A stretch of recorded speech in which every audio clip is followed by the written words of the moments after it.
I admire what Gino does with his program. How hard the women play each and every night.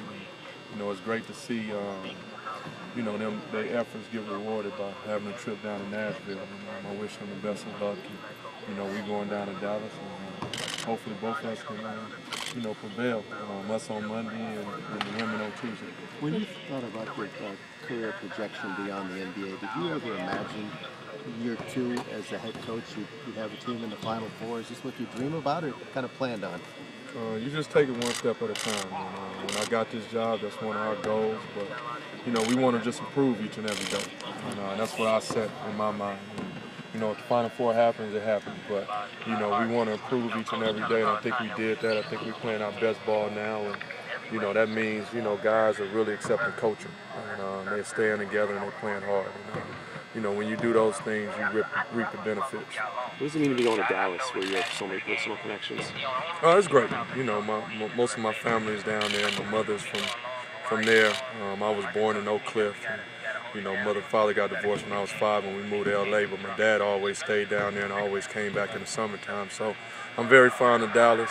Got some great friends down there. Got pretty much my whole family down there. So, I got a lot of ticket requests, so I got to get that taken care of. So I'll be coming out of my pocket a little bit this trip. Do you feel prophetic that you brought the team there, earlier in the year and said, this is what we can do? When you showed them the No, stadium? I'm not a prophet. I'm a head basketball coach. I'm not a prophet. But, I did want them to get a sense of it and, feel what it'd be great, looking on the Jumbotron, and that thing is so huge. And, to see UConn, stretched out over 80 yards is pretty cool. And I wanted them to, realize that dream that we can do it no matter what. And we was coming off a Houston loss and, a game before SMU, but I knew we wasn't going to stay here. Stay with that Houston loss. I knew we was going to move on of it and build off of it, so I wanted them to understand that. Taking them to Texas Stadium, I think, all of them really understood the magnitude it would be for our university and for them as a person to get back. How valuable is it to have 3 guys that have been to the Final Four before, won a championship? I mean, you've been there too as an assistant, but how valuable is it to have those guys? Oh, it's tremendously valuable. They know what it takes. They know what the feeling is, the journey. But I don't think they'll be overwhelmed with the crowd. And I think they'll be helping our young guys understand what it takes and not get distracted, because we're down there for one thing only, and that's the win on Saturday and move on to Monday.